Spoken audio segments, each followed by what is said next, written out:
ever-present Lord Jesus, you who are exalted because of what you have done to make death a gain, and because of what you do to give life purpose, abide with us, so that you may be exalted in our lives and at our death. May your abiding presence be with those who have made mistakes and wrong choices in life. Help them to know your grace and your mercy, and assure them of your rich and daily forgiveness. Amen.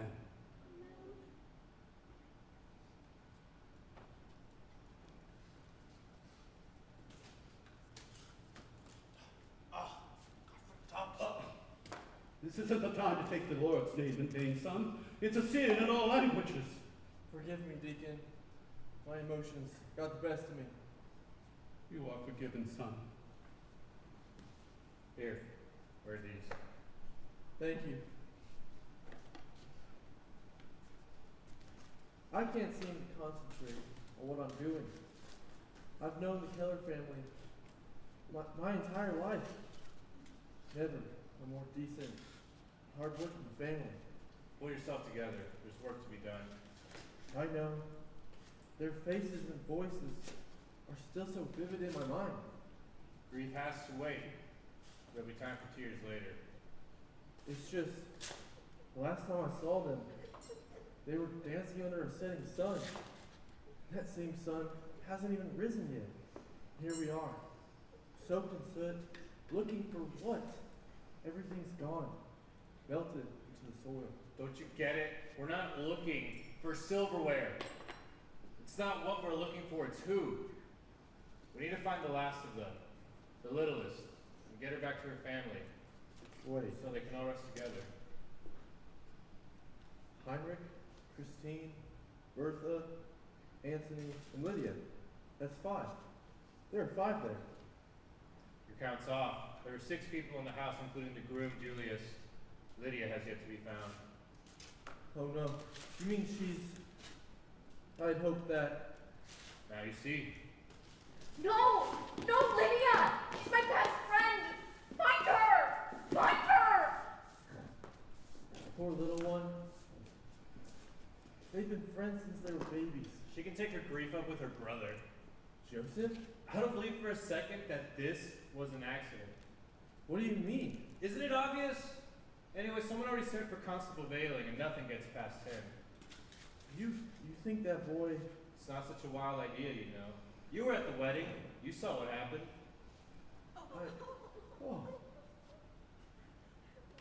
I know. That was just a young man asserting himself. Young man who couldn't take a lady's no for an answer. You can't think He brought a gun to a wedding. I don't think he meant to hurt anyone. He was just raising a ruckus. You know, like they used to do in the old country weddings. Some of the old country's traditions should have stayed home. Well, not everyone thought this was a great idea. The age difference and all. That is none of our business, my friend. The groom was almost the bride's pa's age. No matter. Like I said, none of our business. Maybe God himself did not agree. You know, you're really starting to touch my nerves, so if I were you, I would... You hear that? Look, over there. Oh, by the tree. Come here, little one. It's okay. Is it? Oh, Lydia, you're alive! It's a miracle! Come, here, let's take a look at you. Could we be seeing a ghost? Oh, no, lad. It's truly her, a light among these many shadows. Lydia, I thought you were dead! Over here. We must shield her eyes from this. Her hand looks burned. Other than that, she looks perfectly fine. Her heart isn't fine. Can't be. Lydia, what happened? Lydia, say something. Not now, child. She's overwhelmed. Let's get her warmed up. That must be the constable. He'll find out who did this to your family, Lydia. May God be with you. Let us sing a hymn of thanks. Let not your heart be troubled. His tender word I hear. and resting on his goodness, I lose my doubts and fears. For by the path he leadeth, yet one step I may see. His eye is on the sparrow, and I know he watches me. His eye is on the sparrow, and I know he watches me.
Dr. Barrett, you made it. Welcome to St. John's Hospice.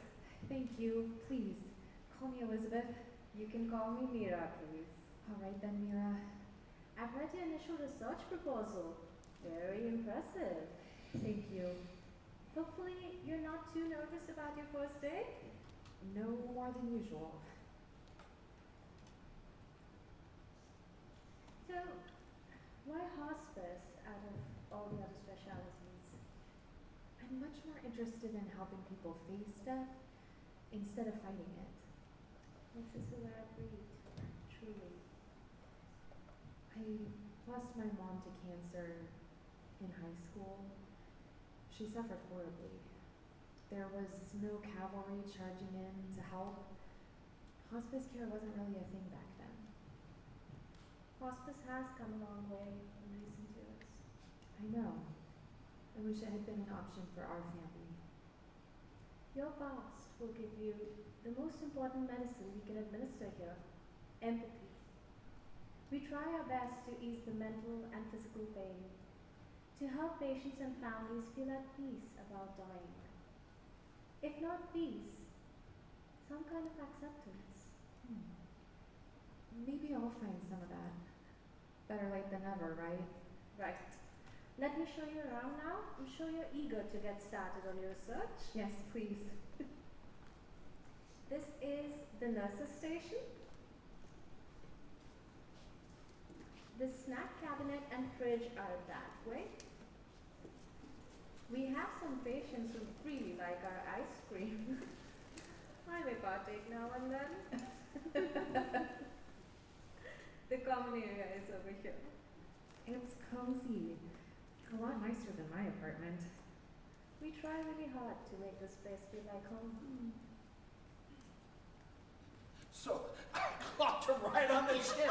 Damn right I did. You tussled with the wrong driver.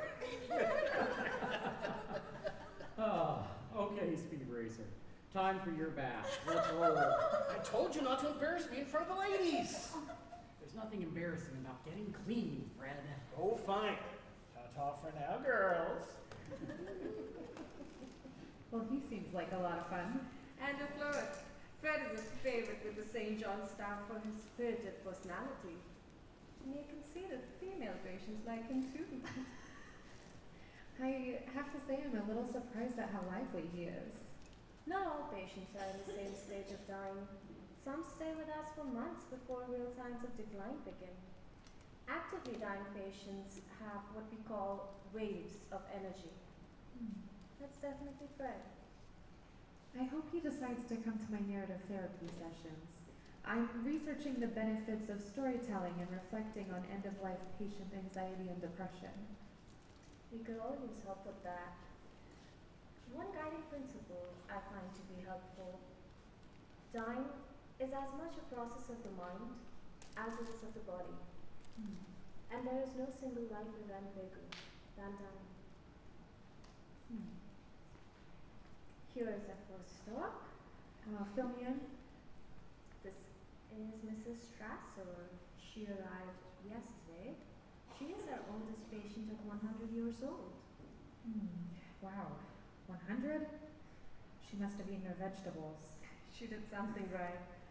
Her maid found her after she fell at home. She's lucky she didn't break any bones. What about her family? So far we haven't found any living family, but we're still trying. Her maid gave us some papers that might be helpful. I haven't had a chance to read them yet. Do we know how much time she has left? There is no way to predict with total accuracy. You need only concern yourself with the patient's humanity. I suggest trying to get to know the patient. You mentioned she hasn't spoken since coming here. I've never worked with a patient that doesn't speak. That could be challenging. Many patients arrive with compromised speech, limited faculties, and no families to fill in the blanks.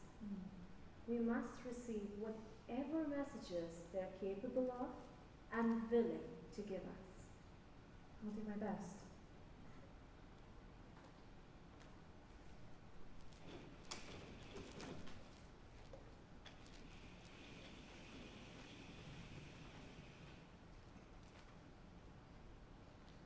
Visioning. Pardon me? Visioning, also known as end-of-life visions or ELVs. You might hear patients talking to people who aren't in the room, or at least we can't see them. They claim to see long-dead loved ones coming to escort them to the next life. Their visions are very real to them, and most of the time, a great comfort. How do you know these visions aren't just hallucinations, vivid dreams, or a side effect of the medicine?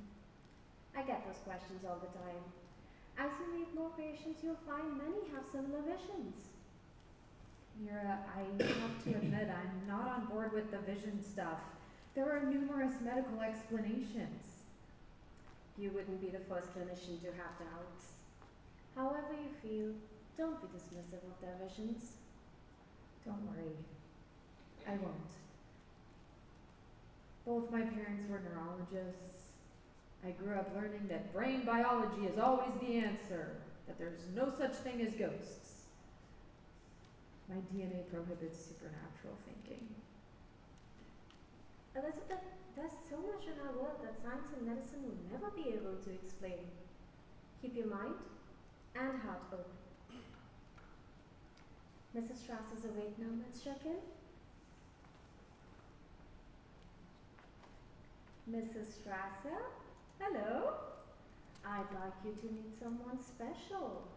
Dr. Elizabeth Barrett is here to learn about patients like you, to make hospice as comfortable and peaceful as possible. She is a very smart lady. Elizabeth, come say hello. Hello, Mrs. Strasser. My name is Dr. Barrett. You can call me Elizabeth. Today's my first day. There's a notepad here if you're not up to talking. Is there anything I can get you to make your stay more comfortable? What's this? Did you hurt yourself? May I take a look? Oh, I apologize. Forgive me. I didn't mean to offend you. Tell you what. Your chart says you like animal crackers. I'll get you some. I'll be back in a bit.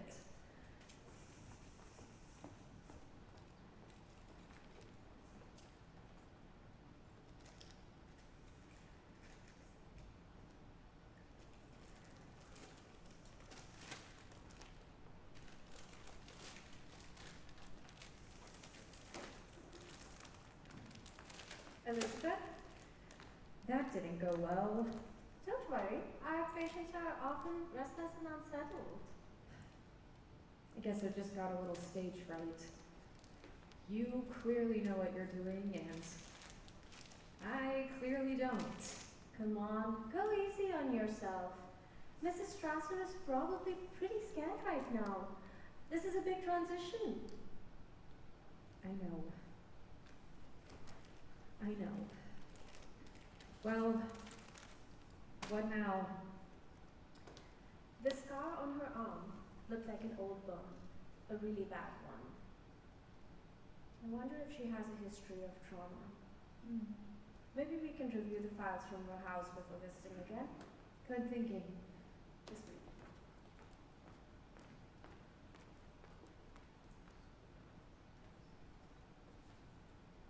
Here we are. It looks like old newspaper clippings. They're mostly in German. My high school German classes may finally come in handy. Okay.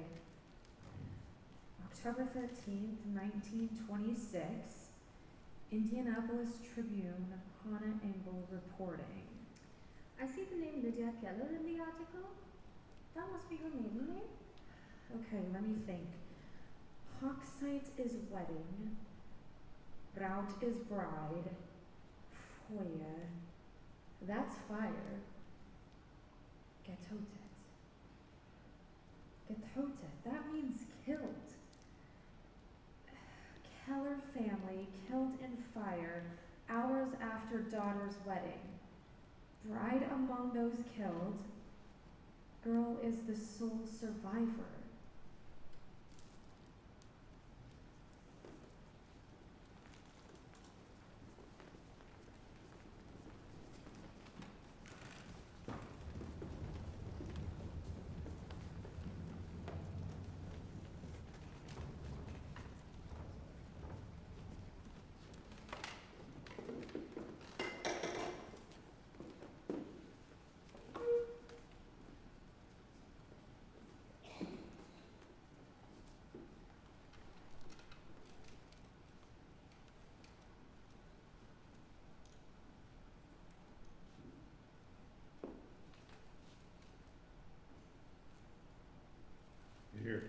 Here, drink something.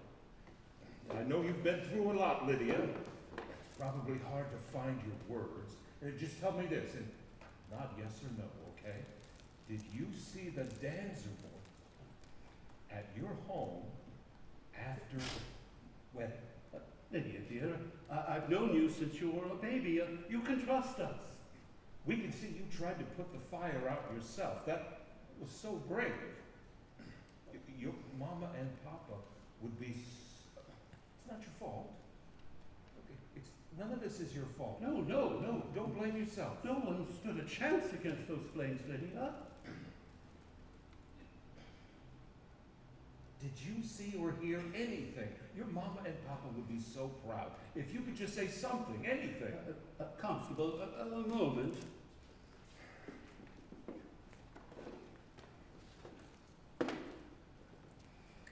The child is in shock, Constable. Now, I have sent for head Mistress Schmidt, and she is searching for Lydia's extended family now. I think we should wait for news. There's just no sense in pushing her. I know, but she's our only witness to the biggest crime ever seen in this community. And the sooner we have all the details, the sooner there's justice for her and her family, God bless them all. Well, yes, that's an important cause to be sure, but I'm only concerned about the girl's spirit, what she's been through. Why, I doubt she'll ever be the same. The only potential for any healing at all in such matters is justice. Well, I don't want to seem like I'm questioning you, Constable, but is there any possibility that the fire was an accident? No, I'm afraid not. Almost everyone was upstairs when it happened. Whether by wine or weariness, they slept heavily enough not to be stirred by the smoke. Looks like Lydia, by the grace of God, was sleeping downstairs. Anyway, there's no electric wiring in the house. And you presided over the wedding. You saw the dancer boy and his hooligan friends. Now, Constable, I have known the dancer boy his whole life. Why, I baptized Joseph and little Avina. I just can't see a gentle boy like that perpetuating such a horror. I need to remind you the dancer boy fired his gun and barely missed doing serious harm to the bride. Guess what? Wedding jewelry is missing. What? Of course, the groom's father wants it back. Go figure. Greed and grief are on friendly terms once again. Well, personally, I think it was his friends that pushed him into it. It was just so out of character for the boy. People behave according to our most hopeful expectations until they don't. Well, I can't really argue with that, and I do appreciate your wisdom and experience, Constable, but no one would blame you if you stepped back from this. I'm not handing this case over to anyone. Now, please don't take offense. None was intended, but you just buried your own wife and daughter. It's understandable if you're not ready. Deacon, enough, please. All right, I'm just trying to help. As you always have, I do appreciate it. Sitting around lingering in loss doesn't help me or this town. You're not the first man I've known to bear your feelings in your work, but it only dims the pain temporarily. You've made your point. We've all been through a terrible shock. Being there for each other, and especially for little Lydia, well, it's all we can do. Well, I'd better head to the church now. There's pain and prayer now, but rage and revenge are lurking around the corner. Aren't they always? Looks like Headmistress Schmidt is here, Constable. Good night. Headmistress Schmidt, thank you for coming. I came as fast as I could. How is she? Well, her hand's pretty badly burnt, and she's still in shock. She hasn't said a word since we found her. The doctor at the children's home can put a salve on that burn. The shock will need more time. Children's home? What about the girl's family? I'm afraid the news is not good, Constable Veiling. The girl's family in Ohio will not take her in. Why not? Are they poor? On the contrary, they're quite well-to-do. But there was a schism in the family many years ago, a disownment. They'd never even met the girl. What happened? I'm not one to participate in sordid Oh, gossip. forgive me, Headmistress. As Deacon Daniel's wife tells it, the girl's parents, Heinrich and Christine, scandalized the family in Germany. Christine was carrying Heinrich's child while still a child herself, and their first cousins. Oh my. Their fathers traded blame, but with famine and the scandal to consider, the entire family immigrated to America. Christine's parents settled in Ohio, and Heinrich's parents brought the young couple with them here to Indiana. But Christine's parents haven't even spoken or written to her since. They consider their sins far too great for reconciliation. So, in their good Christian sensibilities, they cannot help this child? They blame her this deeply for the sins of her parents? Forgive me. I don't understand people. What will become of her? She'll come with me to the Lutheran Children's Home tonight. We'll take care of her health and education. Will she be adopted? I doubt it. Most families want boys to work on the farms and tiny little babies to raise, but we'll see. And when she comes of age, what then? Many of our young ladies take up work in housekeeping. The lucky ones end up in fine homes in the big city. Come now, child. We have to set out before sundown. Look after her burn. If she speaks, send for me. Who's there? Hello. My name is Hannah Engel. I write for the Indianapolis Tribune. I wanted to learn more about the fire. Are you the constable? Word travels fast. Yes, I'm the constable. My editor is pushing me to get back as soon as I can with the details. I had heard the Tribune was closing down. Rumors. Well, I hope so. Since the war, it has been a bit harder for German papers to stay in business. This story, people will want to know about this. I don't know how much I can tell you. You know as much as I do. Fire killed an entire family. We have reason to believe it was a crime. A crime? Is this somehow related to the wedding incident? Well, you heard about that too. Yes, the wedding photographer also takes photos for the Tribune. He heard about the fire as he was heading out. He was pretty shaken up. I'd like to meet with that photographer. Take a look at his photos. There may be evidence in what he captured. I'll be sure to tell him. What do you know about the wedding crashers? Well, you know as much as I do.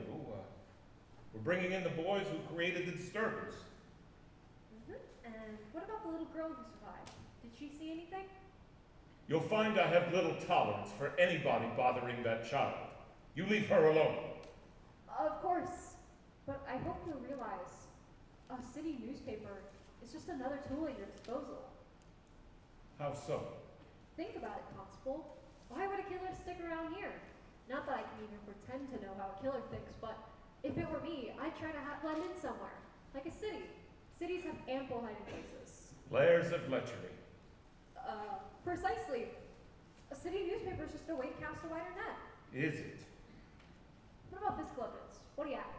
None that I'm willing to share with you. I have to protect the integrity of the investigation. Understood. Constable, I need to get back to Indianapolis. I don't like driving the Model T in the dark. May I come again tomorrow? Very well. Come back. But if I catch a whiff of you snooping around, trying to get close to Lydia, I'll be very unhappy. Understood, sir. Constable, I really am sorry for your loss. I figure everyone's feeling it in such a tight community. Good night.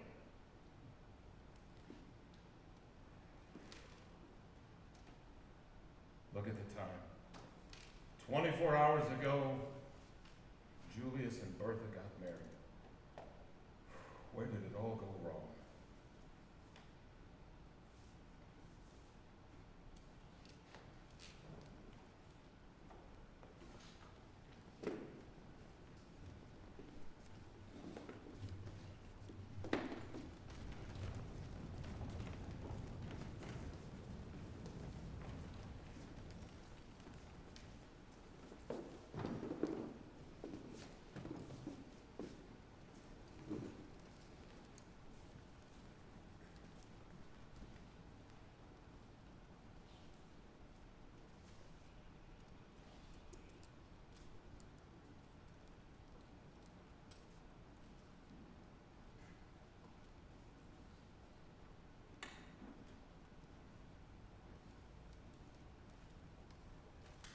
All right, tell you what, we race to the end of the hall. If I win, I get a cookie from you. If you win, you get a cookie from me. I don't believe gambling is allowed at St. John's Hospice, Fred. And come to think of it, racing's not a good idea either. Oh, fine then. Let's get to the TV room using the slow lane.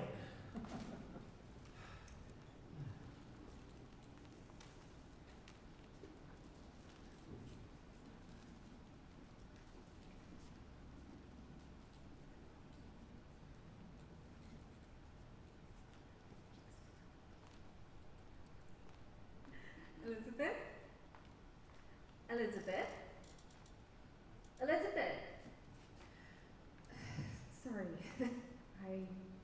drifted a bit. A bit? You were in another zip code altogether, my dear. What's bothering you? Tell me. I just saw the little girl and I wasn't quite prepared to see someone so young here. We take patients of all ages, even babies. Why is she here and not at home with her family? Home hospice isn't an option for everyone, Elizabeth. Her only parent is a single mom with other kids in the home. She didn't want them to see their sister suffer. Having someone die in the home can be traumatizing for anyone, especially children. I can understand that. She just reminded me of my little sister. Oh, I didn't know you had a sister. How old is she? Guess you could say forever 6. Elizabeth? It's not easy to talk about that she died not long after my mom. Elizabeth, I am so sorry. How can I help? You can't. Unless you can help me get some sleep at night. I haven't slept normally in years. I'm not expert in sleep either. Anytime you need to talk, I'm here. I'm not an easy book to read though. Be careful not to let the story write you. You must be the writer. I'll be just down the hall. If you need anything, ping me, okay? Okay.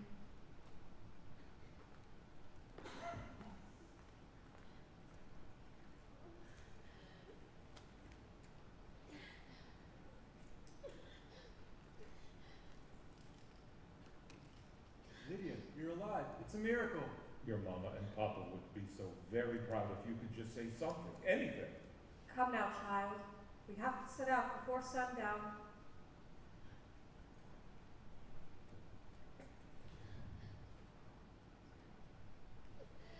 That must be some dream she's having.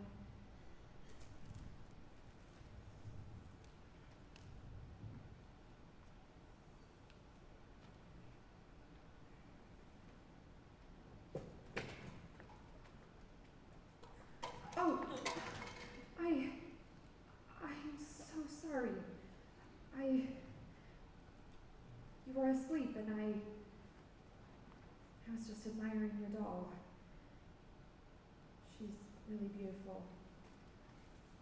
And these photos, a truly beautiful family, your family. These must be your parents?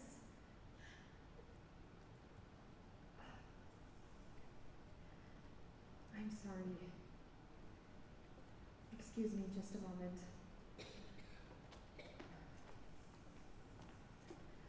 Crap.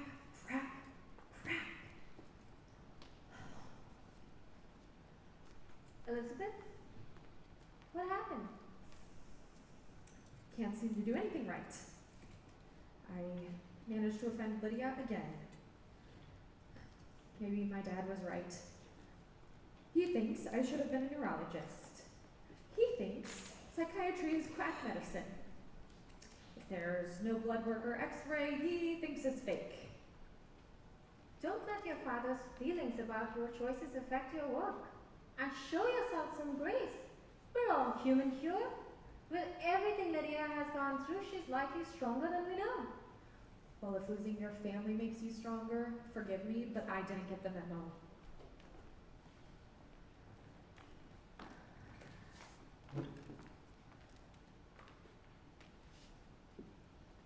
Your mom and sister's deaths cast their shadows on you. But I have a feeling there's something deeper going on. Yes. Deep, that's one way to say it. Elizabeth, you can open up to me. I have experiences with life's bumps and bruises. You won't get any judgment from me. What happened with you? No deflecting. I want to focus on you. Give me a hint. Fine.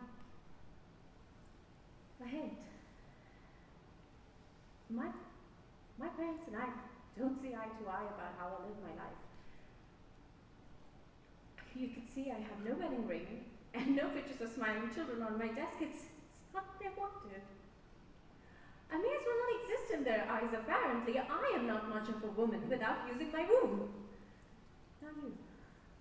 Oh, Mira, I'm so sorry your parents sound tough. What about you? What's bothering you? Family drama and trauma. Tale as old as time, right? When I was little, my mom and I were best friends. My little sister Ellie came along when I was 11. She was born a daddy's girl. My quiet, serious father melted at the sight of her. I was jealous at first, but then I realized I liked that version of him. The one that played dolls and sang silly songs with his little girl.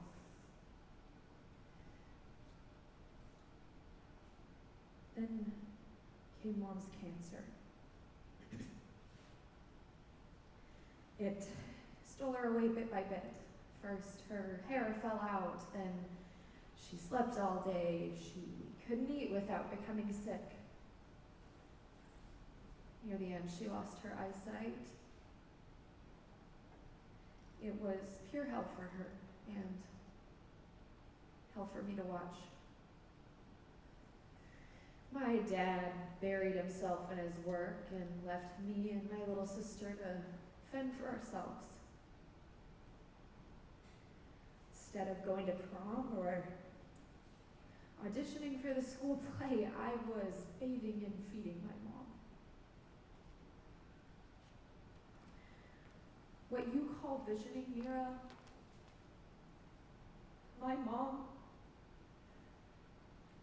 she reached out like that. But I thought she was reaching for me. It made me feel needed. The thought of her reaching for some spirit or ghost, or whatever you call it.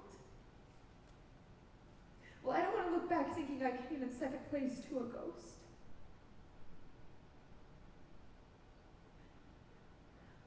And my sister, when she needed me the most, I failed. Irreversibly.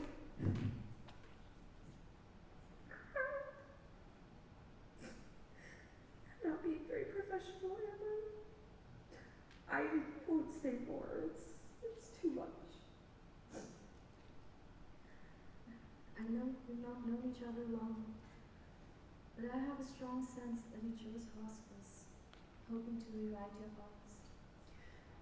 That he chose psychiatry to help people with their traumas as a way to revise your own. But you know it won't work. You have to heal yourself first, not the other way around. Are you trying to shrink the shrink? No, Elizabeth. Sometimes those who counsel need counseling, or at the very least a friend. How about some coffee? Or maybe something stronger? I like the latter option.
you 2 extra chairs from the back room? Anthony, go and find your sister. No doubt she's out in the pasture with the cows or the horses or sheep. I think the barn cats are her animal of the week. Never mind. Tonight is important. Please tell Lydia to clean up. I don't want any animal fur in my casserole. Hello, Mama. Hello, ma'am. Can I help you in any way? No, thank you. Would it be all right if Joseph stayed for dinner again, Mama? Bertha, we have company coming tonight, and I am afraid we cannot host young Mr. Danzer. Joseph, give regards to your ma and pa. We'll see you around soon. Yes, ma'am. All right. Goodbye, Joseph. Thanks for the flowers. I'll get them set in water now. Bye, Bertha. Bye, Mr. Keller. My bride? Heinrich, please, get these children ready. What's going on? You rushed Joseph out the door with barely a word. You're making your best casserole. The fine glasses are set and there are extra chairs. Heinrich, tell her. Tell me what? The Dancer boy. You've been spending so much time with him lately, it's time to get serious. I would like that. Not with him, Bertha. What do you mean? Bertha, my beautiful daughter, we know he's sweet on you, and you on him, but listen, his family, their farms, it's foreclosed. The boy has no prospects for work, no inheritance, nothing. But Don't say it, Bertha. You love him like a brother, a childhood friend. It's more than that. Bertha, we know this hurts, but you cannot continue seeing the Dancer boy. You're 18 now. Time to find a proper match. So let me guess. That's what this is. You're bringing over a proper match. Well, what if I don't play along? What if I go out of my way to annoy him? Or what if I do what you did? Just go get myself in the family way before a wedding. Bertha, listen to me, child. We made mistakes. We don't want those mistakes to repeat for you. Your beauty is like a door. A door that opens you up to finer things and better possibilities. We want the best for you, Bertha. You're kind-hearted, blessed by beauty. Our guests don't mind that we're of more modest means. They don't care about our family history and the gossip. Before we can find a life away from farming, we need to make sure our children are settled.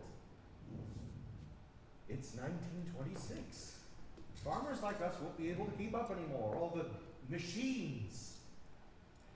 Electricity is everywhere but on farms. Changes are coming and we could starve if we don't find other lands. This is so unfair. Life isn't always fair, my child. Decisions made out of love for our children are the least fair, but we must assure our survival. It's just that simple. Simple for you. What is his name? Julius is his name. He's an academic type from Indiana University. He comes from a wealthy family, a fine family. He has a wonderful home. How old is he? He's 29.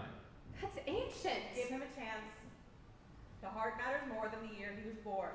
And I hear he has a gentle nature. Go on, get cleaned up. Julius and his father will be here soon. Oh my lord! Good luck! Lydia, what on earth? What has happened here? Don't worry, Mom. This is my old dress. It's too small for proper company. Are you hurt? No, not at all. Oh, what were you doing, girl? You're giving me an early death. It was amazing. I went out to the barn and told the sheep all the sheep was in labor. So I stuck my hands up there and guess what? The sheep was back feet first. So I stuck my hands up there and braced my body against the water pump and just pulled and yanked until finally she let out a big bang! I don't know if it was relief or irritation or what, but the baby came out and it was the cutest thing ever. I did my first delivery. That's a great addition to my animal doctor resume. Child, get those thoughts out of your head. No proper laying down such things. Out! Aren't you at least a little impressed or proud? Lydia, that sheep would have figured things out on her own, I'm sure. No need for you to be interfering with nature. I need all the practice I can get so I can be an animal doctor. Lydia, proper young ladies. Pa, I know more about caring for animals than almost anyone. I don't want a husband or children. There's already enough living things in the world to care for. Lydia, we're your parents. It's our job to prepare you for the world as it is now, not the world as you hope it will be. That's not fair. Not all the time, but there is joy to find if you look for it. Someday, sooner than later, you'll be ready for love and children. I love animals. I don't want a husband or children. Lydia, it's time to grow up. Stop playing with dolls and act like a young lady. Now please go on and get cleaned up. Mr. Zimmer and his father will be here soon, and make sure you do not speak of animal birds at the dinner table. I'll just stay silent then. Good girl. Better seen and not heard. Story of my life.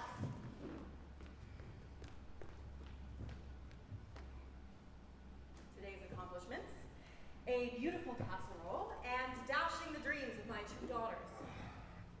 Don't be discouraged, my bride. These things have a way of working out for the best. Do they?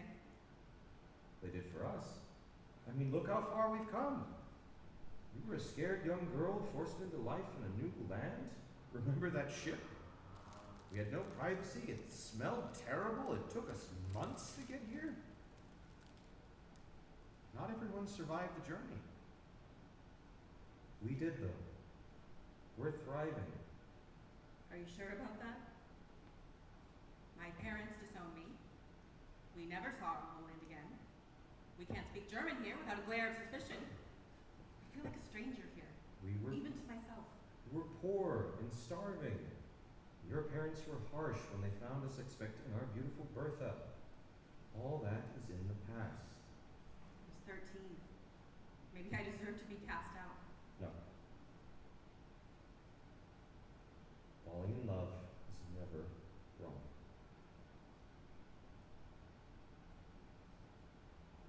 I'm sorry they hurt you. I fear that was my fault. I hope I am worth your sacrifices. I would cross the ocean infinite times for you, my bride. Heinrich, you have loved me more than they ever did. I hope I have not dashed your dreams, my darling. But now, let us look forward. Bertha's successful marriage will put all our doubts to rest. The future is full of God's light and blessings.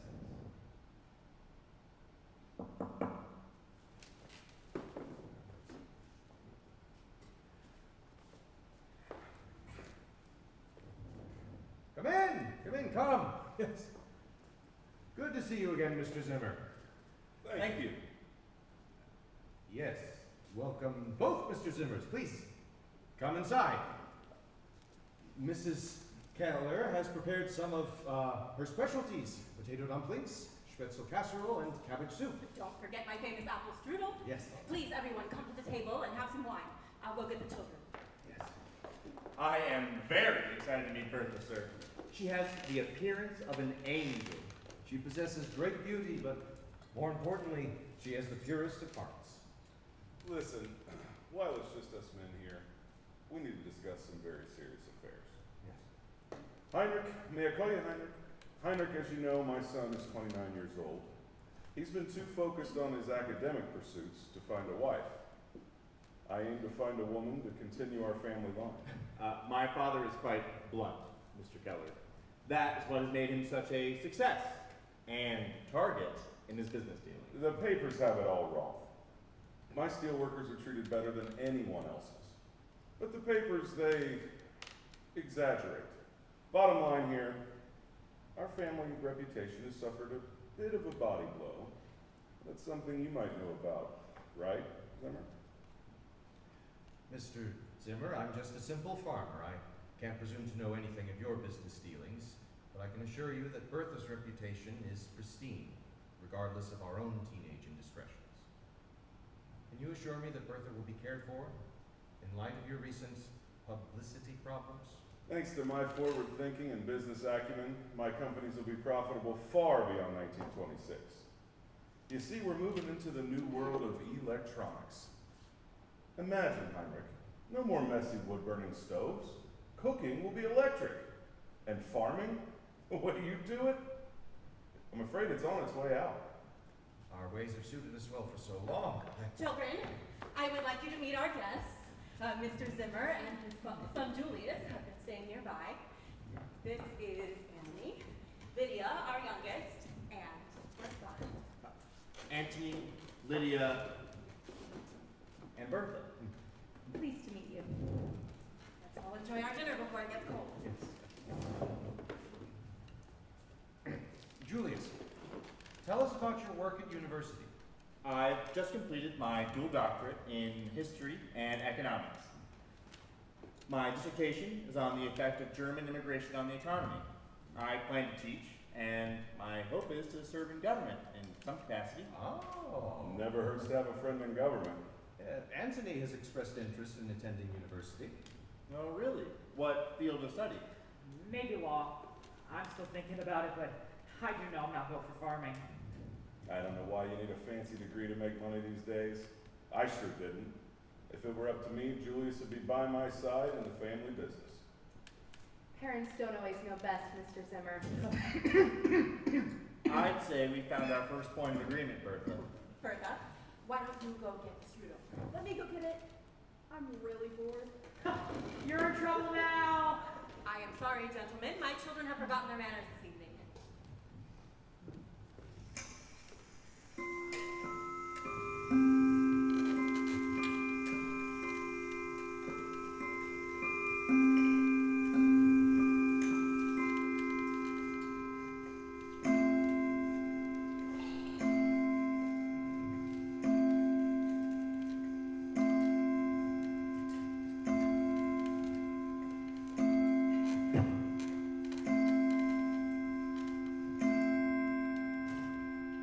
Well, it seems the sun's departed for the evening. We should get back to the boarding house. We've got an early morning looking at some land to purchase. Yes, of course. Children, your mother deserves an evening off from cleaning up dinner. Please tidy up. For now, let's say goodbye to our guests. Thank you for sharing your home with us this evening. Mrs. Keller, your cooking honors our homeland. And Bertha, if it's all right with you, and with permission from your father, I would enjoy taking you for a walk around the meadow tomorrow. It's so incredibly beautiful. You have my blessing. Bertha would love to join you for a stroll. And thank you for coming. I'll see you in town tomorrow, Hunter. Yes.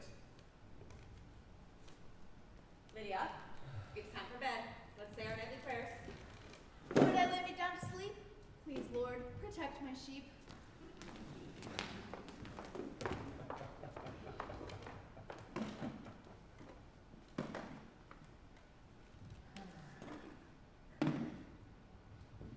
You okay there, sis?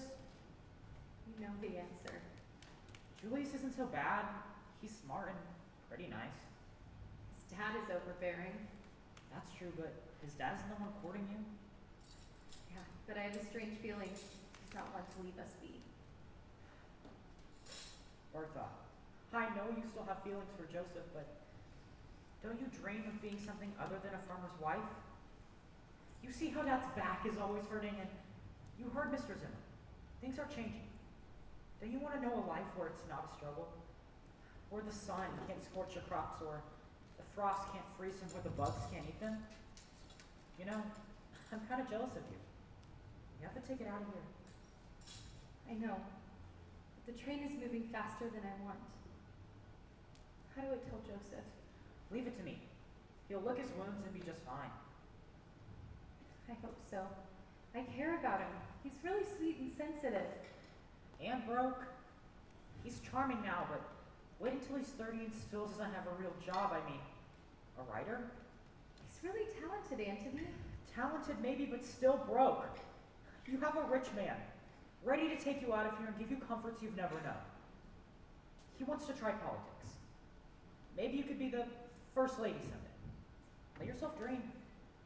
Thank you, Anthony. Really. That's what brothers are for, right? You know, you really are one lucky girl. I'm sorry, woman. Oh, brother. And since you're so lucky, I think I'm going to leave you the privilege of finishing the cleanup. Bye! You turkey!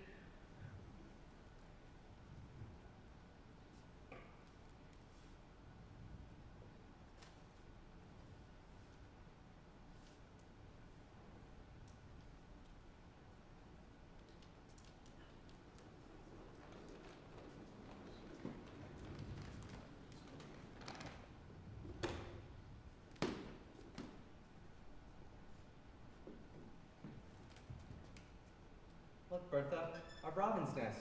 3 baby birds with their beaks wide open, waiting for some tasty worms. In just a few weeks, they'll fly away. It's amazing how fast they grow up. You know, the male robins help the females in the nest. I think that's the way it should be. Someday maybe we'll have our own nest and our own beaks to feed, and I'll defend our nest to the death. You're starting to sound like my animal crazy sister. It's important to understand nature. God put animals here too. This meadow, the animals, the flowers, it's a slice of heaven on earth. I come here writing an inspiration. I wrote a new poem here. Want to hear it? Yes. Don't be too harsh, it's still work in progress. What's it called? In Praise of Sparrows.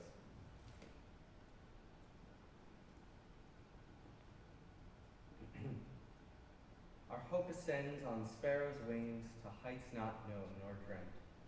Birds so plain and plenty, the eye brushes aside this common comfort which we take in our stride. The life we now know drifts effortlessly away, bringing new apprehension with the dawn of each day. The old ways fracture, fail, and die, while new covenants and conventions force us to comply. Fears manifest against life's axes and arrows. The sharpness gives way under the gentle wings of sparrows. We praise these sparrows who fly and float and land, showing us the way to God's protective hand. It's beautiful, Joseph. Thank you. Joseph, is it true your family is losing the farm? Yes. Joseph, I'm so sorry. Where will you go? What will happen to us? We're going to the city to stay with family, but I promise I'm coming back here, Bertha, for you. I'll work and save money, and we'll open our general store. Not selling feed and seed, but a real store with fine things. You'll mind the store, and I can write until I get a publishing deal. You'll go to Paris to find all the fashionable imports, and I'll read my poems in the great salons. Joseph, you're such a dreamer. These aren't dreams, Bertha. They're plans and promises. Here. I know it's not a gold ring, but it comes from the heart, so it still counts. We'll be together, Bertha, in God's good time.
It pleases me to present for all our gathered family, friends, and neighbors for the first time, Mr. and Mrs. Julius Zimmer.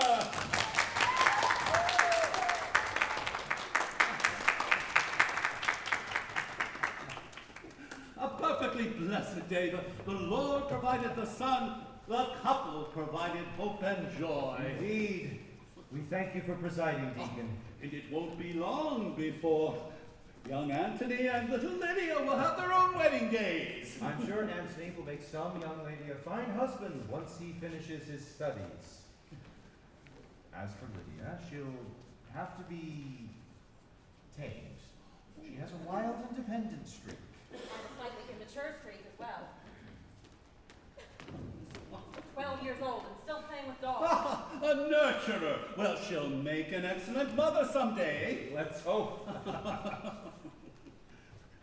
You know, Christine, the reason why she loves that doll so much is that she got it as a present from my mother. Lydia had a true friend in my mom. Your mother indulged her. Let us celebrate the newlyweds. I would like to present them with a gift.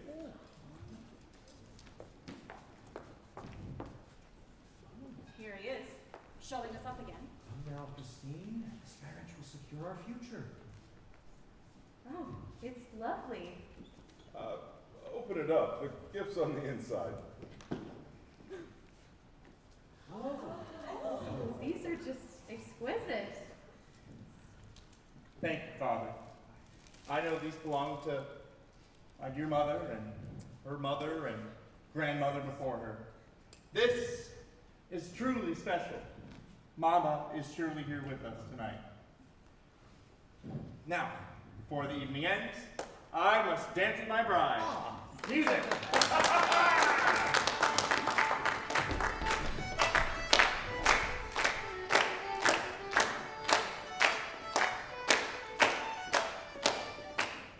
It's just so unfair, Alina. Bertha's going to leave and live with her fancy new husband. Everything is changing. I just want to run away. And do what? Your time will come too, be patient. We're only 12.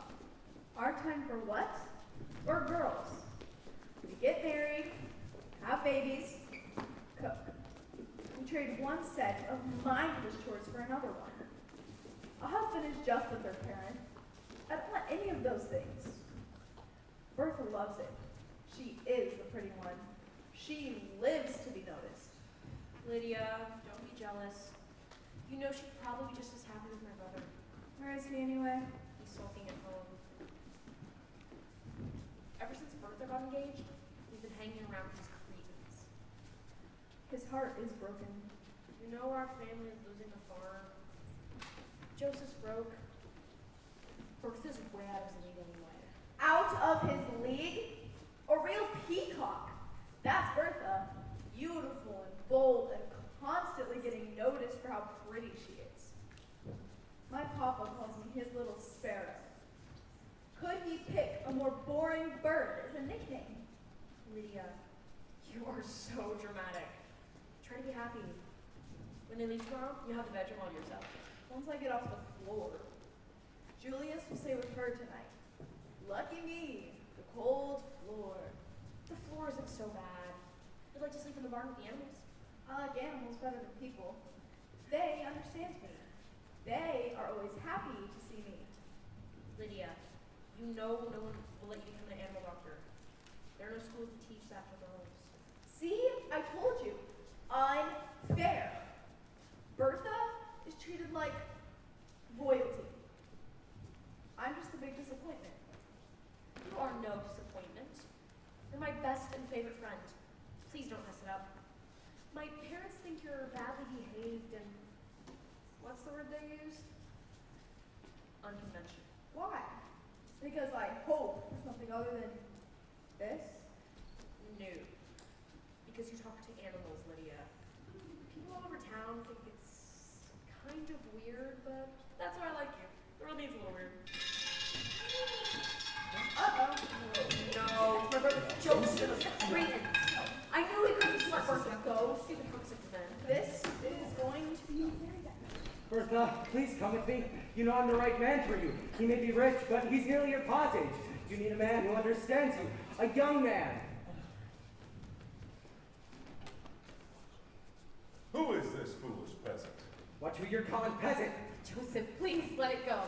Let what go? Brothers, please, as the Bible says, let your gentleness be evident to all. The Lord is near.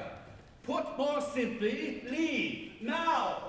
You know we're meant to be together, Bertha. Don't wait, Joseph. The wedding is over now. Please go home. No, it can't be too late.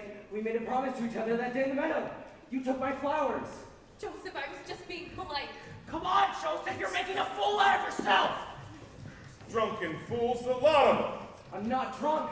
Please just listen. We grew up together, Bertha. Joseph, today is the most important day of my life, and you're ruining it. Young man, you are upsetting my bride. It is time for you to leave. Right now. I would step back, Zimmer.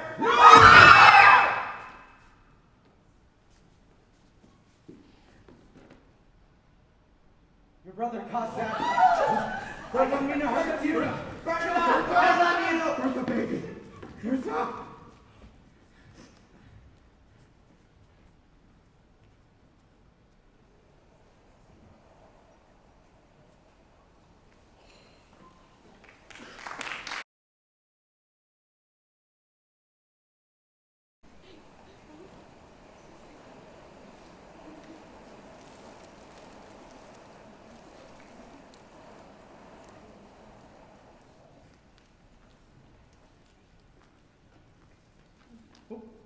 Wheelchair traffic coming through. Beep, beep. Is that your top speed? Sorry, Fred. This isn't like one of your old race cars. Gentlemen, hello. I'd like you to meet Dr. Barrett, who's come to do some research. Pleasure. Dominic. This impatient patient is Fred. Yes, I've seen you around. The pleasure is mine. What on earth do you research in a place like this? We're all on the way out. Nothing to see here. Give yourself credit, Fred. Is that your top speed? Sorry, Fred. This isn't like one of your old race cars. Gentlemen, hello. I'd like you to meet Dr. Barrett, who's come to do some research. Pleasure. Dominic. And this impatient patient is Fred. Yes, I've seen you around. The pleasure is mine. What on earth do you research in a place like this? We're all on the way out. Nothing to see here. Give yourself credit, Fred. You have plenty to say. What? Are you saying my old racing stories are boring? This old hot rod used to race funny cars. Yeah, until I crashed and lost an eye. Nothing funny about that. I'm sure Elizabeth will enjoy your retelling of your racing days. We'll visit later. Let's roll. Nice to see you, ladies, with my only eye. I see in Lydia's chart that her nights are especially rough. Could the sedatives be affecting her cognition or behavior? I would say no. Our patients are often unsettled. They seem most vulnerable to visioning at night. Visioning? That again? Sort of like ghost hunting, right? They're more open to the spirits in the dark. I'm sorry. I really am trying to be more open-minded. In my culture, the spirits are very much real and with us always. Whether you believe it or not, the past returns to greet us. For some of us, the past never left. Elizabeth, the hope of an afterlife is a better healing agent than anything we can give patients through an IV. Set your skepticism aside. I can see you're a great psychiatrist, but it's time to become a healer. Look, I didn't mean to offend you. I'm not offended. I'm concerned. The more you let the past entangle you, the more it can hurt you. I will catch up with you later. Before I go, I have some good news. Lydia has a visitor coming tomorrow, one of the childhood friends we found. Maybe that will spark something. Great. Not to one-up you, but I have something to lift her spirits before that. Look.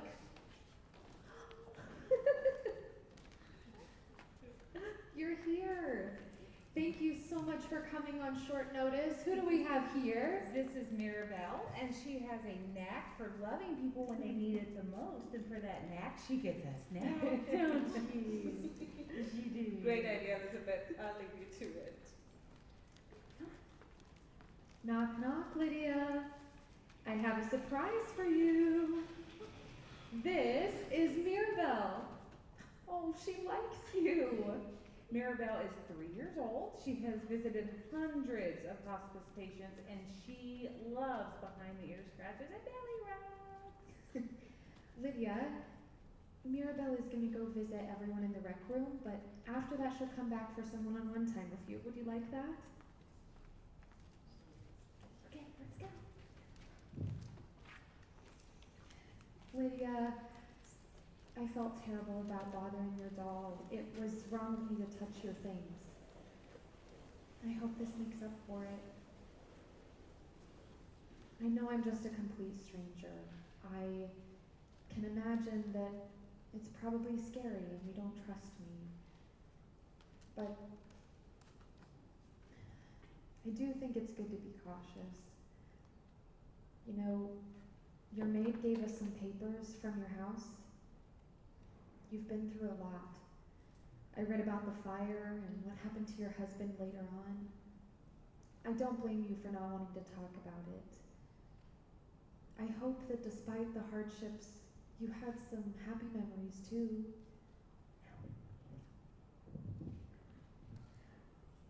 Sheba! Sheba, where are you? Daughter, what are you doing out here? I told you to go clean the floors. I'm outside because it's quiet. Quiet is a good thing. No, Ma. I don't hear any sheep noises. Did they run away? Heinrich? Yes, my bride. Tell her. Tell me what? Oh, my sweet sparrow. We sold all the sheep and the horses. You what? Lydia, we needed the money, and we're moving to the city soon. Life will be much more comfortable for us, you'll see. Moving? To the big ugly city? Everything I love is here! How would you do this? We have 3 children to consider here. We are trying to give Anthony a chance to attend university. We have to host Bertha's wedding. We sold the land.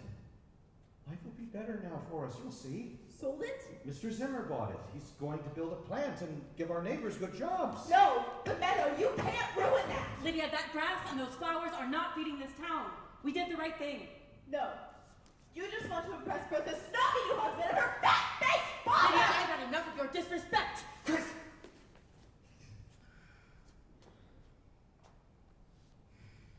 Lydia, we're sorry. I don't accept her sorry! Where are my sheep? I'll work to find the money. I will find them. I will! We wouldn't have anywhere to put them even if you found them. We won't have any land in the city. What's done is done. You never think about my feelings. I hate you! Lydia, are you okay? Did you remember something sad? Here. Here's some tissue. Let's dry your eyes. Listen. You're a survivor. I am too. It's not an easy role to play. I've been playing the role poorly my whole life. Our only choice is to endure until that final act of our life story.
Dad. Shut up, Dancer!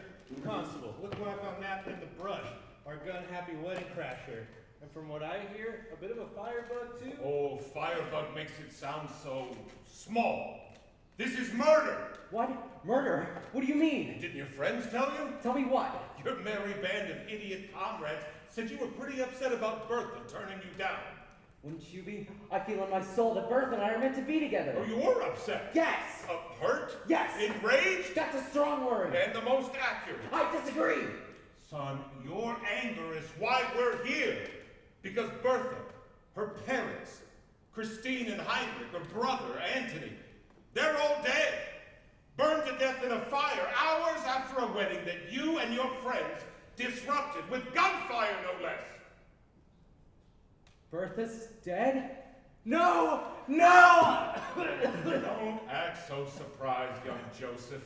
Seems you finished the job. I've never hurt Bertha. I love her. Son, you took a gun to a wedding, and you did hurt her in front of dozens of witnesses. Look at these photos. Wasn't supposed to happen that way. My friends told me it'd be no big deal. We just yell and bang pots and pans. Maybe change Bertha's mind. But we got there too late. The wedding was over. I felt a panic come over me. The guys, I felt a cold gun pressed into my hand. Then Bertha's mother answered lunch for me, and the gun went off. I swear, it's a German tradition to raise a ruckus at a wedding, to fight for your true love. True love? That has to go both ways, pal. She didn't love you. She picked Julius. You're wrong. We were in love. Her parents just didn't approve of me, because we're poor. So, let me get this straight. You crashed Bertha's wedding trying to win her over. Your gun goes off by accident. That's right. And hours later, Bertha, her husband Julius, her parents, her brother, all burned to death in a fire, and you had nothing whatsoever to do with it. What a strange coincidence. I swear, I would never hurt her. When I found out she was okay, I tried to go home. Pop was screaming at me. Ask him. I will. Count on it. You know what else? There's a witness. Oh, you're in it deep now, man. What? Impossible. I wasn't there. Lydia Keller survived the fire. She escaped those hellish hot flames. She was burned, but will be okay. But when she comes out of her shocked state and gets settled in the orphan home that you sent her to, she'll have plenty to say about you. And you know what else? We're getting a warrant to search your family's farm. Seems you might be a jewel thief, too. What? We found Bertha's empty jewelry box half buried in the meadow, not too far from the house. But get him out of here and don't wander too far, Dancer. You're gonna let him go? I have my methods, Becker. Get him out of here and deliver him home to his pa. On your feet! Please, you have to believe me, Constable. Bertha's my one true love. My life is nothing without her. Oh, the boy seems genuine. It's hard to imagine he would hurt Bertha on purpose. Did Joseph make the leap from lovesick fool to murderer? What am I missing?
Give Give what back?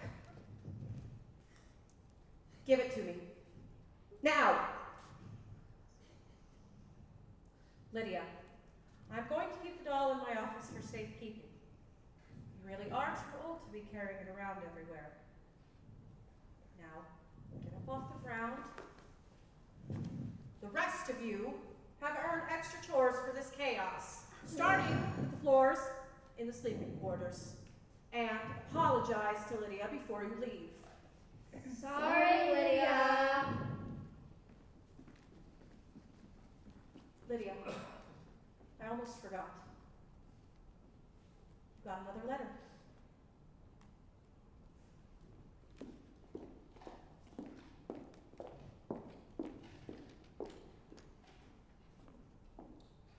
Dear Lydia. Hello, again. I looked at the calendar and I realized it was, not sure what to call it.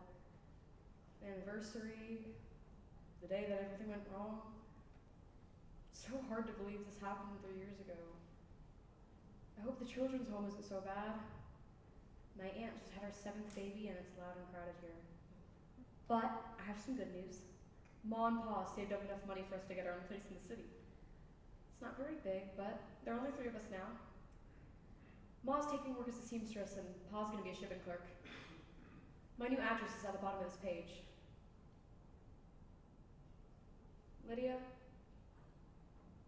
I still think about you. Hope you write to me someday. Yours always, Alvina.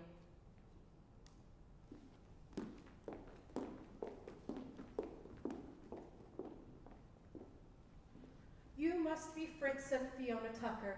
Welcome to the Lutheran Children's Home. Your letter said you were interested in adopting. Yes, that's right.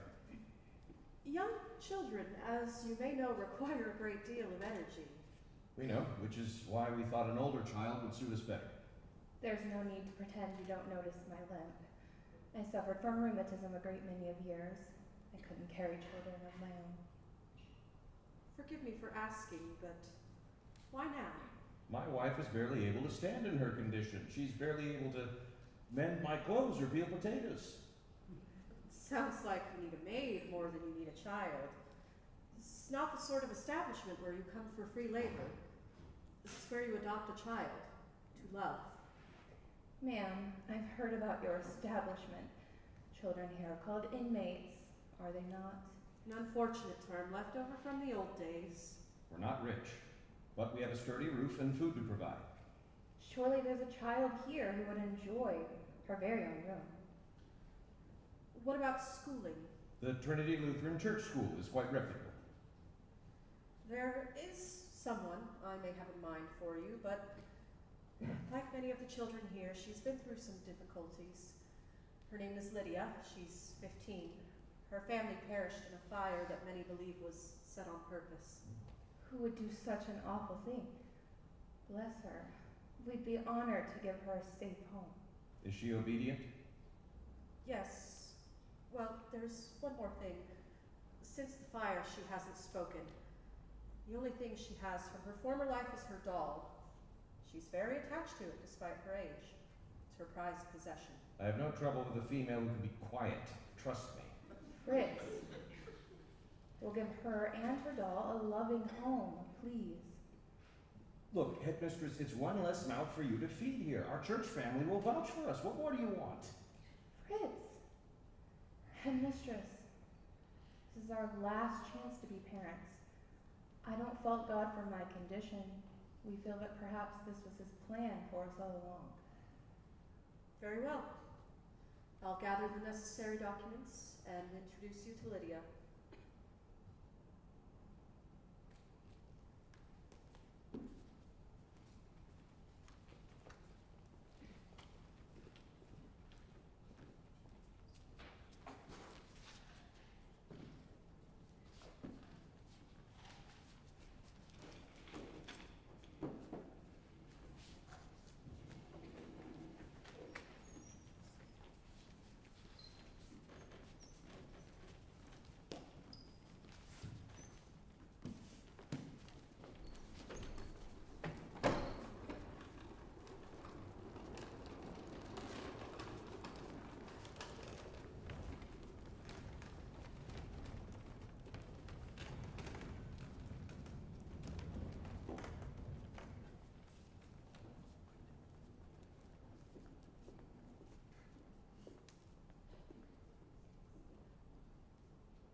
Hi, Dad? How are you? Good. Yeah, I know it's kinda late. I was just calling to check on you. No, I'm not trying to shrink the shrink. I don't know, Dad, I'm feeling uneasy about my research proposal. There's so much about this specialty that I'm starting to doubt. The unquantifiable parts of death and dying are really hard to embrace. Visions of dead family, it's hard to believe. I don't know, Dad, I guess I could just use some encouragement. Of course, I know you disapprove of psychiatry. You would have preferred I'd chosen literally anything else. A cancer researcher, or a trauma doctor, or a neurologist like you. Dad, I could never work in a field where I tell families like ours there's nothing more that I can do. I'm working with people facing death because it's easier than trying to save lives and disappointing someone. And trust me, I know how much I've disappointed you. I know you blame me. I know you blame me for Ellie. How many times do I say sorry? Have you considered that you put too much on my shoulders? I was loaded up on AP classes I was barely hanging on. And to put me in charge of a kindergartner? You never want to talk about it. Fine. Bye.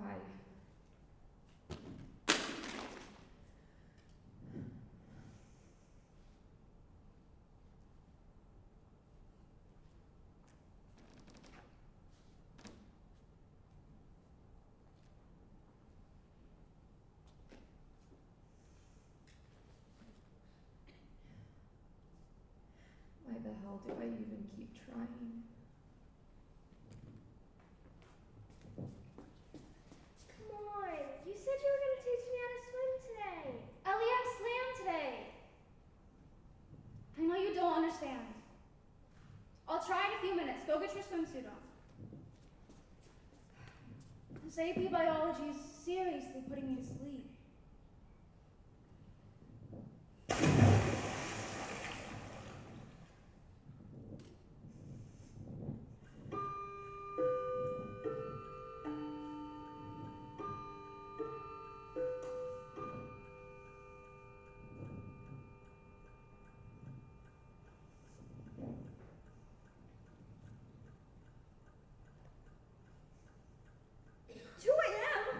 Oh crap!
We've been talking about reflecting on our lives and how to discard the negative and release regrets.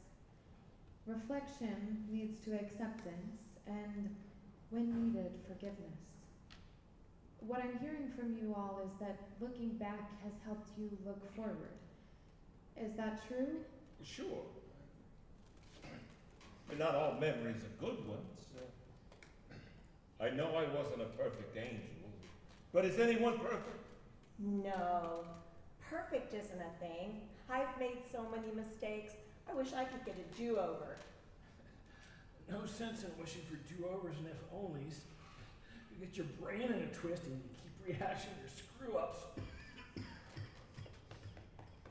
I understand how you all feel. More than you know. Okay, friends. Last question. Is there any one thing that helps you accept or feel peace about dying? I know. I'll see my family again. My wife and the baby we lost. Tell me more about that. I've always been a man of faith, but I felt their presence here. We honeymooned in Paris. I bought her this perfume she liked, Jardin de Bagatelle. She wore it her whole life. I even dabbed a little on her in the funeral home. I knew she'd like that. I've been smelling that perfume lately. I know it sounds weird. It's not weird at all. I've been sensing some smells lately too. But mine isn't French perfume. It's eau de wet dog. Mine is the sweet, sweet smell of gasoline. Does it scare you? No. I feel happy. It's like someone's extending a hand to me to let me know it's all going to be okay. Same here. I know I'm a jokester, but I'm tired. I'm tired of being rolled around in this chair. I just want to feel my legs under me again. You will, Fred. We all will. That's the perfect sentiment to end today's session. Thank you all so much for spending time with me today and for answering my questions so openly and generously. You all have taught me so much.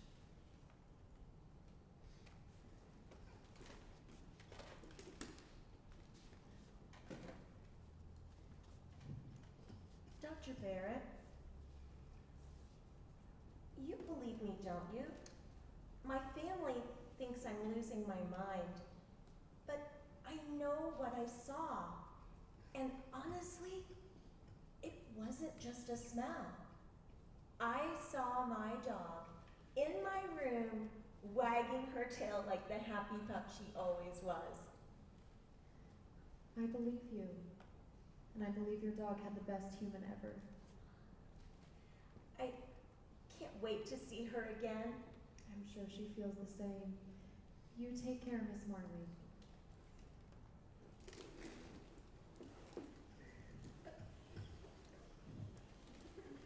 Hello, Dr. Elizabeth. How's the research? Better today. I'm surprised by what I hear, but it's impossible to discount it. The patients seem sincerely convinced that their loved ones have come back in some form or another to help them move on to whatever comes next.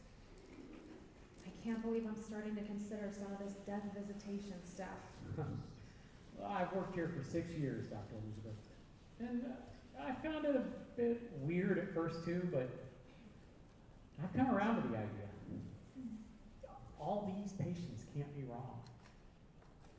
You know how some people say kids and animals are more sensitive to certain energies? And some say the elderly return to being childlike? Maybe there's something to this. You're probably right. Nearly every one of the patients in my study have reported this same phenomenon. Even Lydia. She hasn't told me with words, but with movements. It seems like she's reaching for something or someone. Patients communicate in their own way. Like a Fred here. He's a man of many words. Maybe too many. I heard that. You can't fault a dying man for using his chatterbox. A mouth muscle's the last one that works. I'll pop by and you can talk to me all you want. Brave woman. Brave, brave woman. This is my stuff. Y'all take care.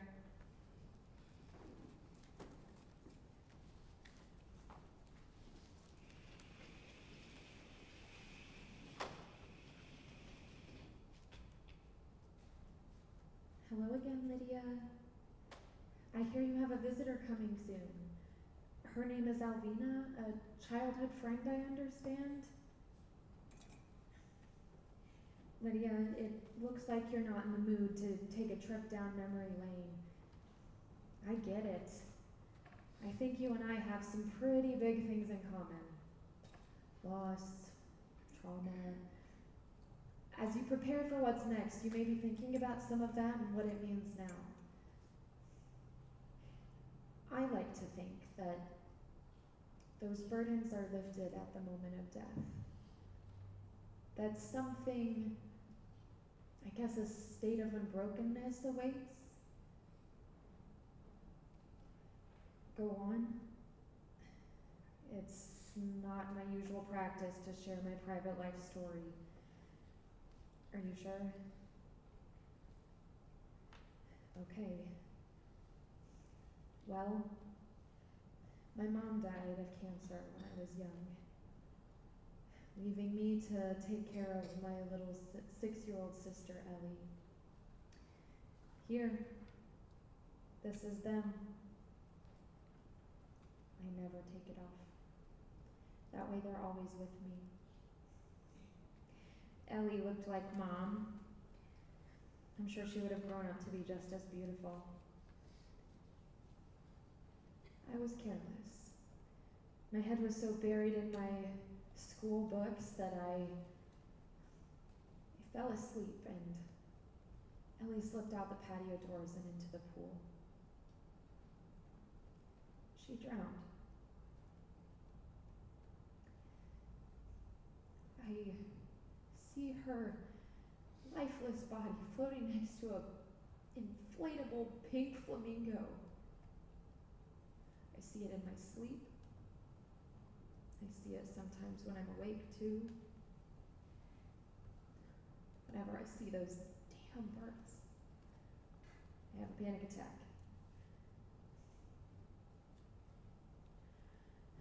My father couldn't look at me.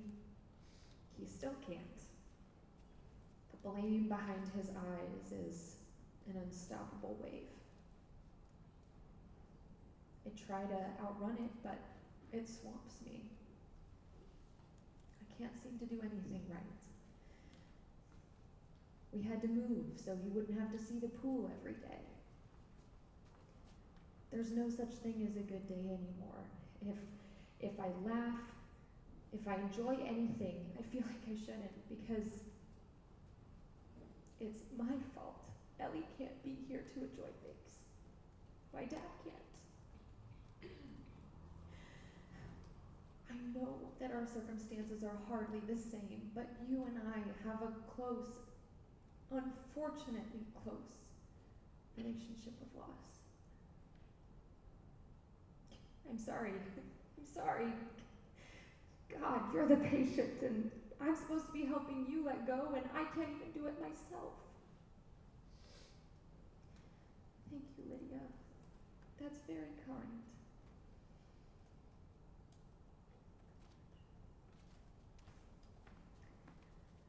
I'm sorry to interrupt you two, but Lydia has a visitor. Enjoy your visit. I'll check back later.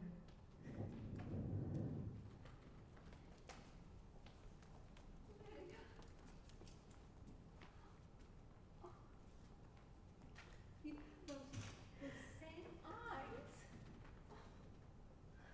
I never saw you again after the wedding. All these years. All the pain. You remember my brother Joseph, my dear brother. I sent letters to you at the children's home. You He never wrote back.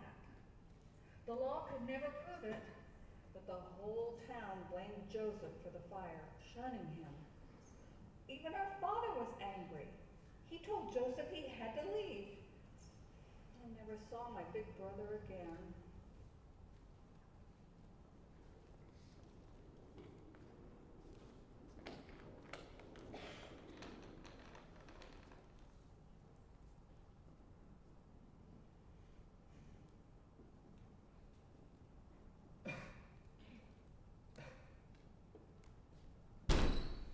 Bertha!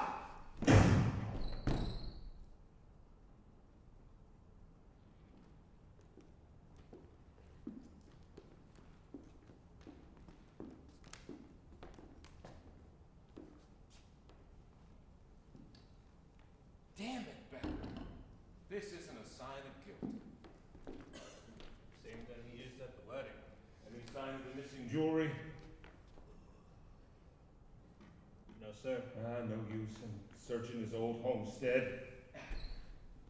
New owners have taken possession.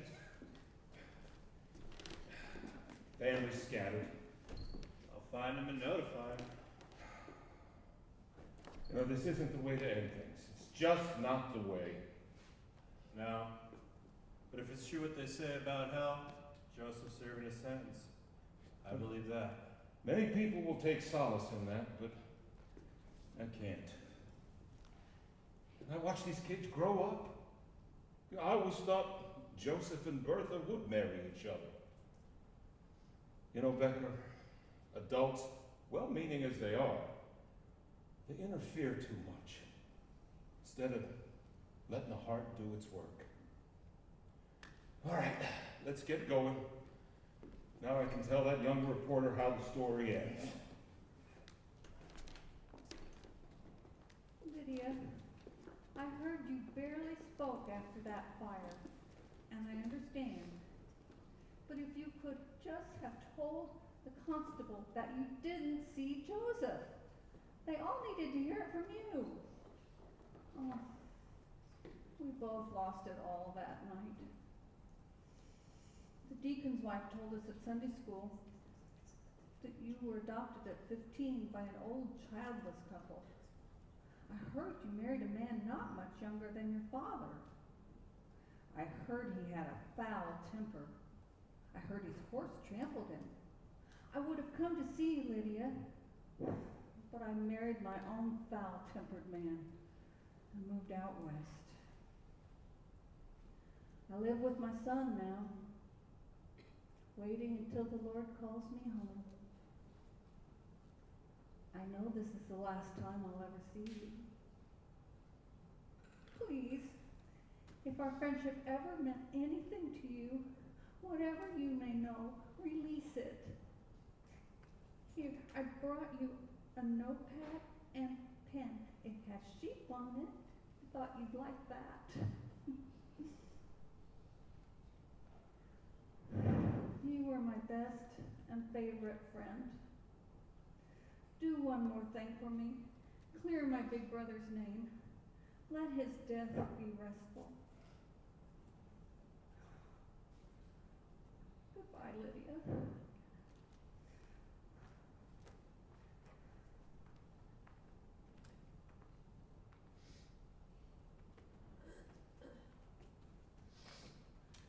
Lydia, one other thing that's been bothering me.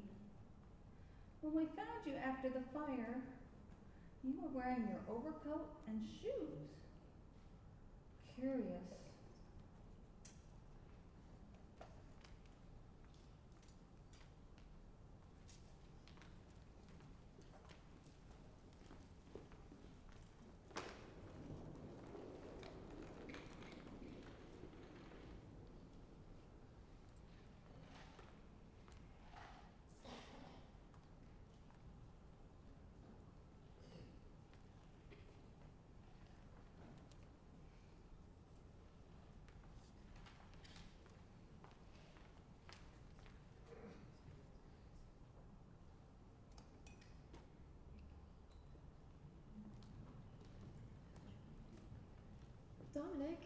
Where's Fred tonight? Huh. I'm afraid Mr. Fred is racing with the angels now, Dr. Elizabeth. Oh no. I'm so sorry. I know you two had a special bond. Huh. Yeah, we liked busting each other's chops. It was all in good fun. He was quite the storyteller.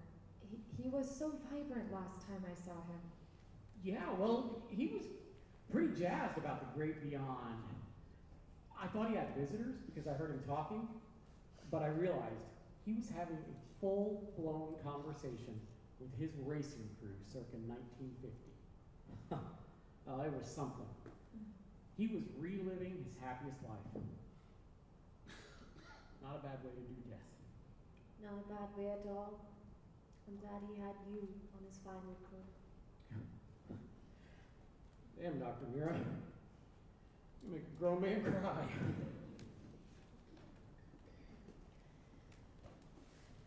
Well, tonight's my last night at St. John's Hospice. It's been such a journey. Well, tomorrow's your big proposal day. How are you feeling? I still feel so unsure. Am I really helping anyone here? Elizabeth, I wanted you to meet Lydia because I knew she'd be a challenge. She'd require more resourcefulness, more intuition, and more patience. You've passed the test with flying colors. Why do I still have so many doubts? Doubts are what make us better. They're what help us find purpose and meaning in what we do.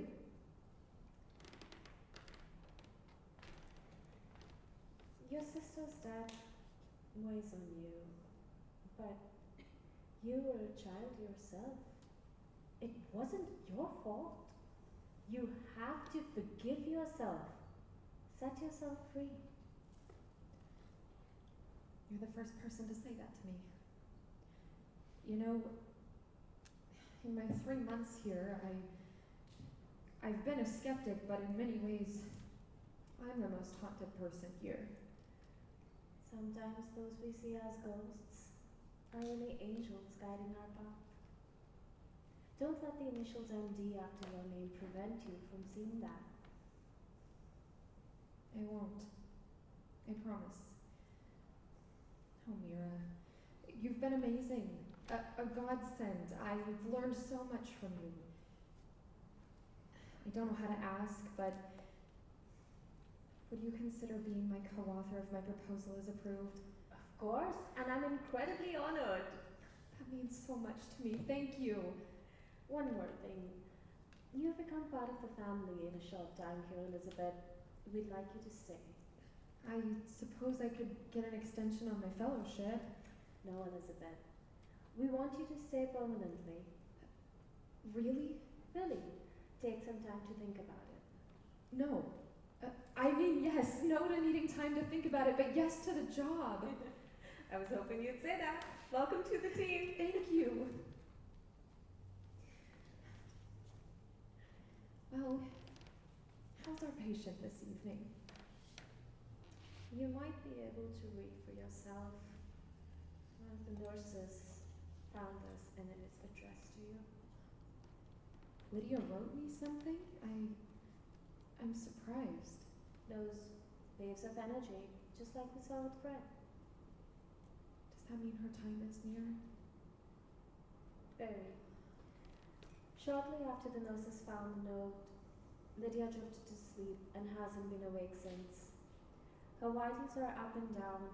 We've given her morphine for the pain and to regulate her breathing. There are signs of her organs shutting down. Based on prior experiences, I'd say we'll lose her tonight. So that's it. She'll die alone? She doesn't have to be alone. You could stay. I will stay then. Mira, if I don't see you before tomorrow, thank you for everything.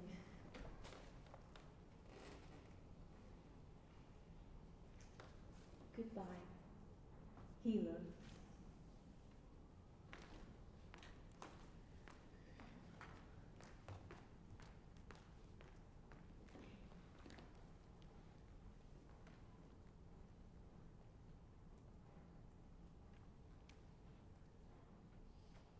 Hello again, Lydia.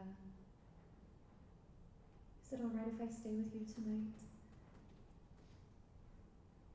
I'll sit right here and I'll read the letter you wrote me.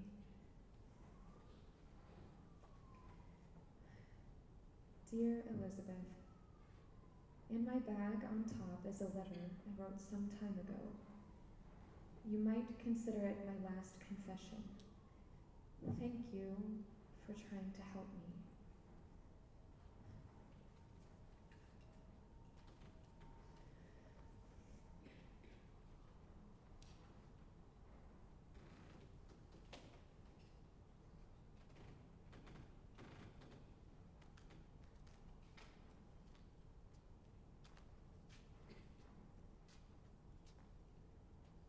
If you're reading this, I'm either dead or close to it. I've been keeping some secrets. Joseph Danzer did not start the fire that killed my family. I did. I was going to run away, but needed money. I planned to steal Bertha's wedding jewelry and sell it. I sneaked into the bedroom, my doll under one arm and my candle in the opposite hand. My sister and her new husband were locked in an embrace as they slept. They looked so perfect, so peaceful. I spotted the jewelry box on the night table. As I picked it up, I dropped my candle and it landed on Bertha's gown. I tried to tamp out the flames, but I burned my hand. Oh, God, forgive me. I panicked and ran. I was a stupid, stupid girl, and more afraid of getting caught than anything else. I didn't try to wake them up or scream for help. I just ran to the meadow as fast as I could. When I saw the house on fire, I froze in fear. I think I passed out. When I woke up, the jewelry box was clenched in my fist. I quickly stashed the jewelry where I knew no one would ever look, and I buried the box as best I could. I've been hiding so much ever since. Every day, I look up to heaven, hoping my family forgives me for my silence. As it turns out, my life was no better without them. I spent a few terrible years at the children's home. I was adopted, but my adoptive parents treated me like a servant. And then I was married off to an awful man. He was a hitter. He even hit my sweet horses. One day, I fired a pistol on purpose to get him to stop, but the horse was startled. He was tossed and then trampled. I didn't have a choice. I had to defend my horses. I inherited the house and lived in solitude with my animals and the multitude of ghosts that I created. I don't know if I'll make it to heaven. 7 people have died by my hand. Is forgiveness out of reach for me? I think it might be, but I hope not. To whoever is reading this, my belongings are yours now. Look inside the doll. The products of my sins reside there. Lydia.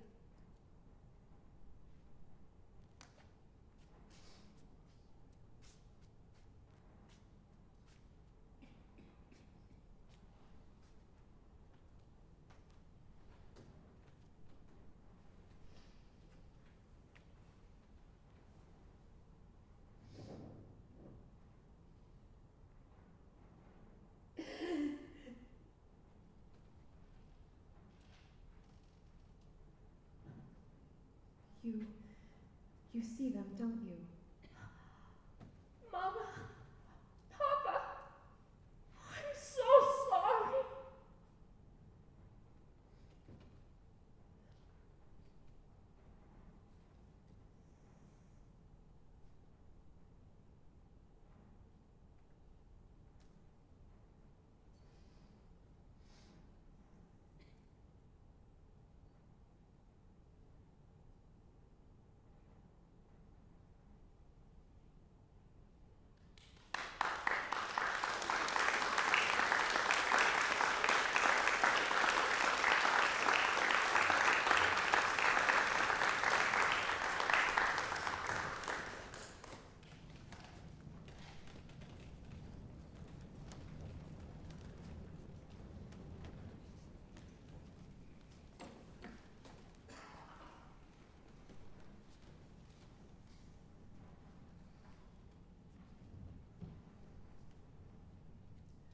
Today, I've shared my findings regarding the behaviors and psychosocial needs of end-of-life patients. If this panel approves further research, my partner, Dr. Mira Tejbir, and I would like to continue pursuing more in-depth study in an effort to continue improving end-of-life patient care. 88% of the St. John's Hospice patients reported visions of deceased loved ones and friends, and believed those individuals were present in their rooms and would escort them on to whatever comes next. I entered this work a true skeptic. While I continue to apply scientific methods to observations, I cannot help but conclude that these visions are in fact real. That as the body fails us, the mind becomes more open and aware.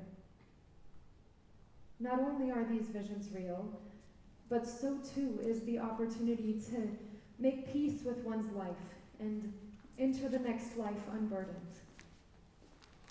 One patient helped me understand. Lydia. I watched her die. I saw the moment her life of pain faded into something pure and peaceful. The lessons Lydia and the other hospice patients taught me may not always be a data point on a graph or a citation in a research paper. Sometimes, science cannot quantify the absolute beauty and mystery of concluding one's life, of finally finding a grace that's been deferred or denied, of seeing one's soul set free.